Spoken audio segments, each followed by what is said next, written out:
Estudio en Escarlata, de Arthur Conan Doyle, novela policial en 14 capítulos. Segunda parte, La Tierra de los Santos, capítulo 7, conclusión. Teníamos orden de comparecer frente a los magistrados el jueves, mas llegada esa fecha fue ya inútil todo testimonio. Un juez más alto se había hecho cargo del caso, convocando a Jefferson Hope a un tribunal donde a buen seguro le sería aplicada estricta justicia. La misma noche de la captura hizo crisis su aneurisma y a la mañana siguiente fue encontrado el cuerpo sobre el suelo de la celda.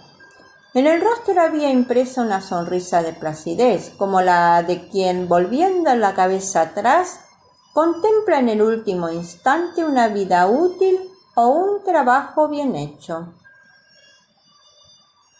Gregson y Lestrade han de estar tirándose de los cabellos, observó Holmes cuando a la tarde siguiente discutíamos sobre el asunto. Muerto su hombre, ¿quién les va a dar ahora publicidad? No veo que interviniesen grandemente en su captura, repuso. Poco importa que una cosa se haga, replicó mi compañero con amargura. La cuestión está en hacer creer a la gente que la cosa se ha hecho.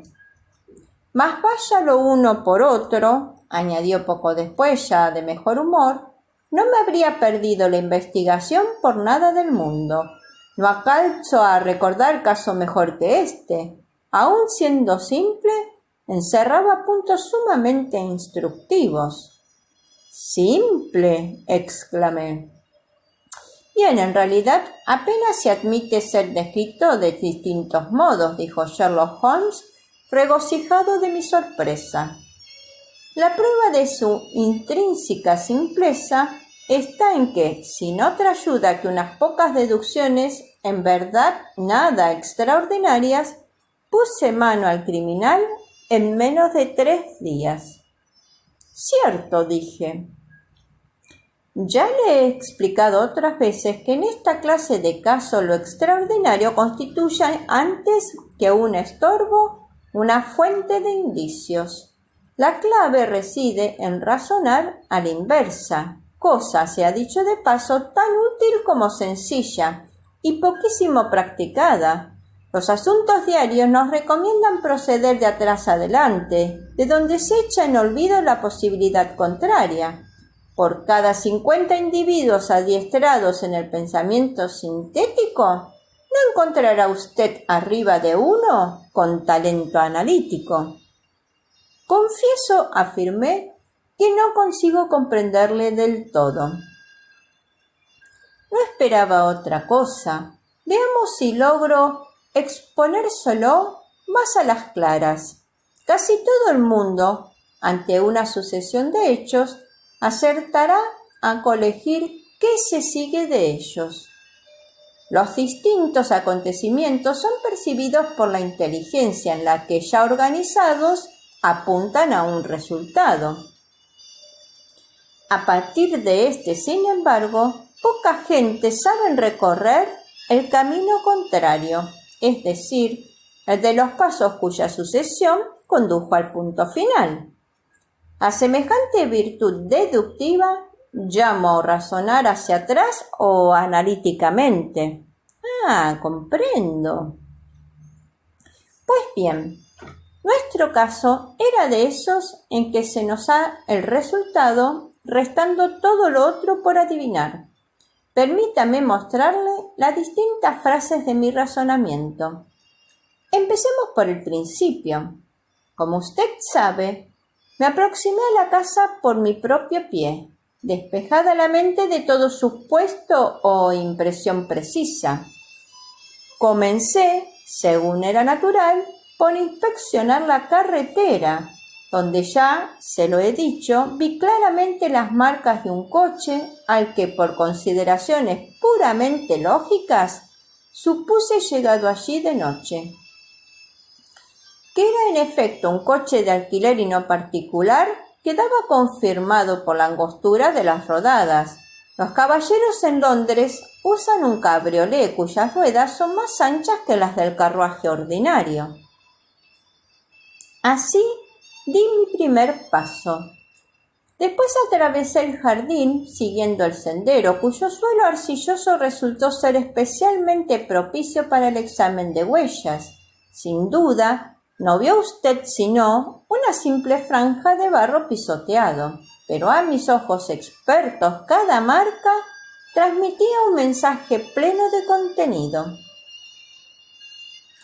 Ninguna de las ramas de la ciencia detectivesca es tan principal ni recibe tan mínima atención como esta de seguir un rastro. Por fortuna, siempre lo he tenido muy en cuenta y un largo adiestramiento ha concluido por convenir para mí esta sabiduría en segunda naturaleza.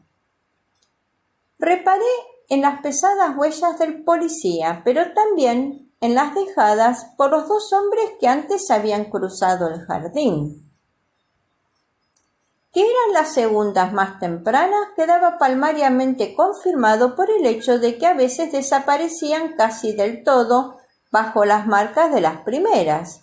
Así arribé a mi segunda conclusión, consistente en que subía a 2 del número de los visitantes nocturnos, de los cuales uno, a juzgar por la distancia entre pisada y pisada, era de altura más que notable, y algo penetrante el otro, según se echaba a ver por las menudas y elegantes improntas que sus botas habían producido. Al entrar en la casa, obtuve confirmación de la última inferencia. El hombre de las lindas botas yacía delante de mí. Al alto, pues, procedí a imputar el asesinato, en caso de que éste hubiera tenido lugar. No se veía herida alguna en el cuerpo del muerto, mas la agitada expresión de su rostro declaraba transparentemente que no había llegado ignaro a su fin. Quienes parecen víctimas de un ataque al corazón o por otra causa natural y súbita jamás muestran esa apariencia desencajada.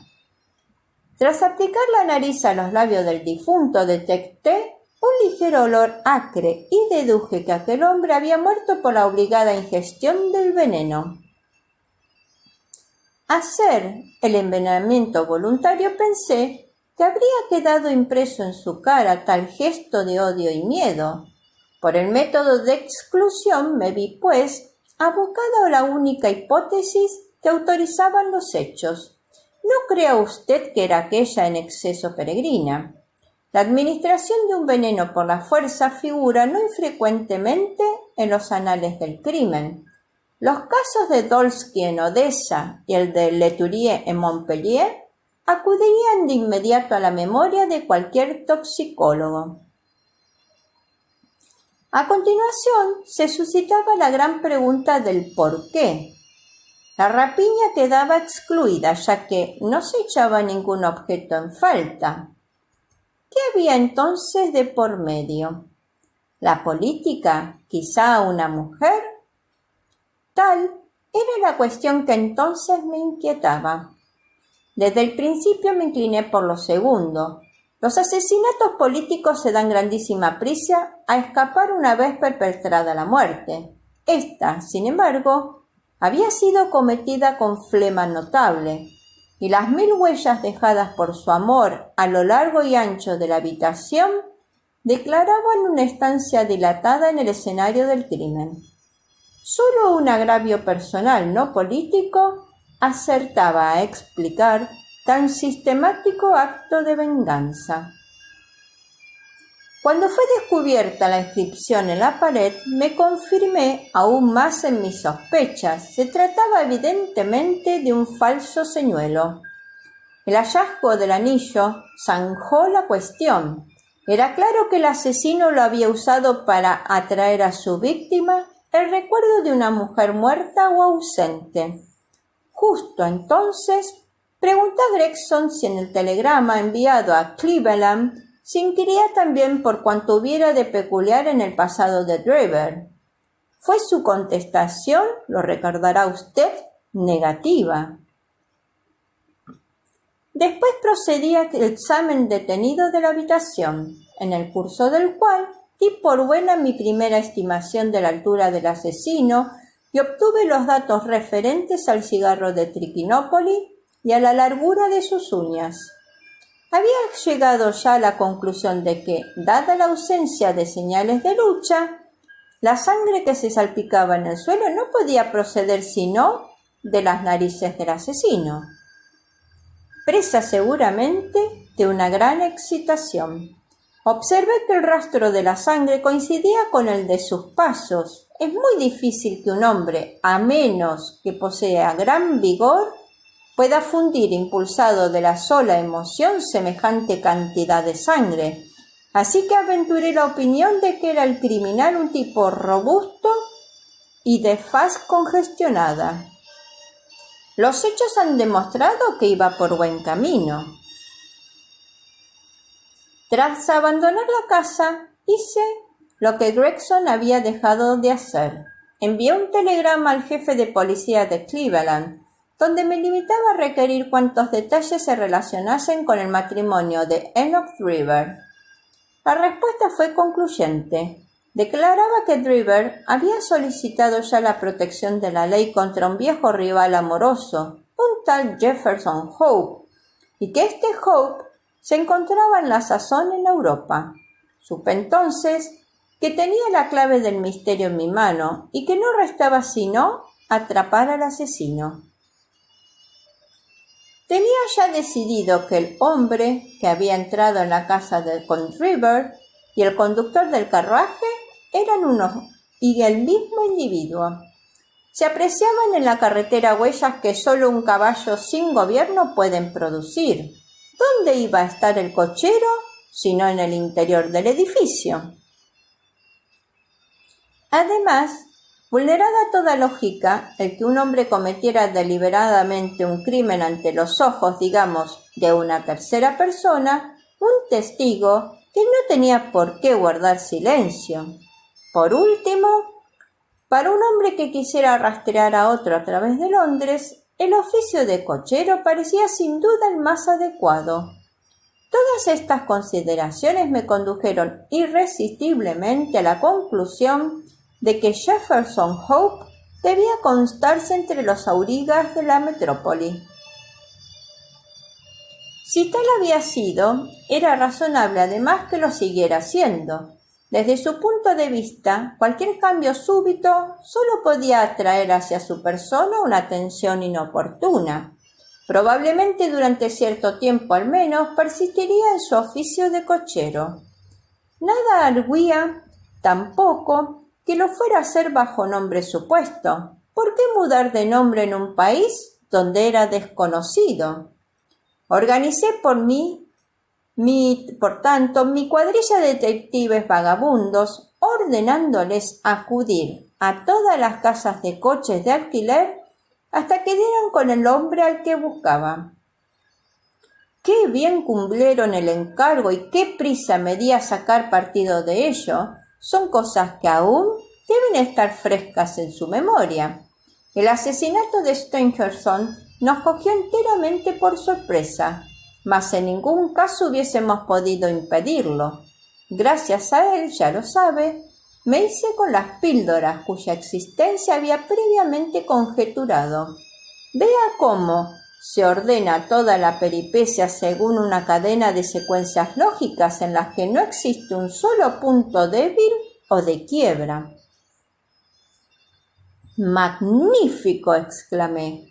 Sus méritos debieran ser públicamente reconocidos. Sería bueno que sacase a la luz una relación del caso. Si no lo hace usted, lo haré yo. Haga, doctor, lo que le venga en gana, expuso. Y ahora, eche una mirada a esto, agregó, entregándome un periódico.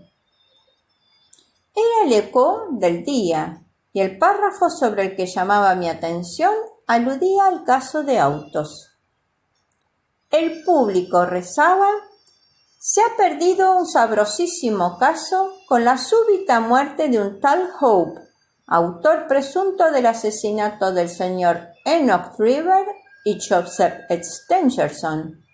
Aunque quizás sea demasiado tarde para alcanzar un conocimiento preciso de lo acontecido, se nos asegura de la fuente fiable que el crimen fue efecto de un antiguo y romántico pleito, al que no son ajenos ni el mormonismo ni el amor. Parece que las dos víctimas habían pertenecido de jóvenes a los santos del último día, procediendo también Hope, el prisionero fallecido, de Salt Lake City. El caso habrá servido cuando menos para demostrar espectacularmente la eficacia de nuestras fuerzas policiales y para instruir a los extranjeros sobre la conveniencia de zanjar sus diferencias en su lugar de origen y no en territorio británico. Es un secreto a voces que el mérito de esta acción policial corresponde por entero a los señores Lestrade y Gregson, los dos famosos oficiales de Scotland Yard. El criminal fue capturado, según parece, en el domicilio de un tal Sherlock Holmes, un detective aficionado que ha dado ya ciertas pruebas de talento en este menester, talento que acaso se vea estimulado por el ejemplo constante de sus maestros. Es de esperar que, en prueba del debido reconocimiento a sus servicios, se celebre un homenaje en honor de los dos oficiales. ¿No se lo dije desde el comienzo?, exclamó Sherlock Holmes con una carcajada. He aquí lo que hemos conseguido con nuestro estudio en escarlata, procurar a esos dos botarates un homenaje. Pierda cuidado, repuse. He registrado todos los hechos en mi diario y el público tendrá constancia de ellos. Entre tanto, habrá usted de conformarse con la constancia del éxito, al igual que aquel avaro romano. Populus me sibilat ad mihi plaudo, ipsi domini simulacus nomunus contemplar inarca. La novela se acabó y de la mano del gran Sir Arthur Conan Doyle el viento se la llevó. Cuando la vuelva a encontrar, te la volveré a relatar. Fifi la Cuentacuentos agradece tu escucha. Anhela que esta novela haya sido de tu agrado e invites a quienes tú quieras a disfrutarlo.